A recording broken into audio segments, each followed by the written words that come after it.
হাত ধরে বড় পর্দায় নুসরাত। সামাজিক যোগাযোগ মাধ্যমে ভিডিও ছেড়ে আলোচনায় উঠে আসেন হিরো আলম। তার ফেসবুক পাতার অনুসারীর সংখ্যা প্রায় 4 লাখ। দেশের গণ্ডি ছাড়িয়ে ভারতেও আলোচনায় উঠে এসেছিলেন এই হিরো আলম।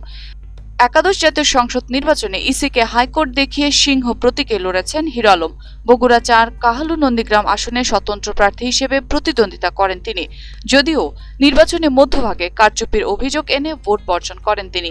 এবার সিনেমায় প্রযোজনা করতে নেমেছেন হিরো আলম। মুকুল নেত্রবাদীর পরিচালিত এবং দেলোয়ার জাহান ঝন্টুর কাহিনী ও সংলাপে হিরো আলমের সিনেমা চরিত্র সিনেমার মাধ্যমে এই প্রথমবার বড় পর্দায় অভিনয় করতে যাচ্ছে নবাগত নায়িকা নুসরাত জাহান।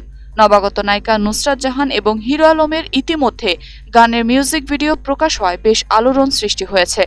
দর্শকের সাড়াতেই সাড়া দিতে এবার বড় পর্দায় জুটি বেঁধে অভিনয় করতে যাচ্ছেন নবাগত নায়িকা নুসরাত এবং হিরো আলম। হিরো আলম এবং নায়িকা নুসরাত সকল দর্শক এবং শুভাকাঙ্ক্ষীদের নিকট দোয়া চেয়েছেন এবং ছবিটি দেখার জন্য আহ্বান জানান তারা।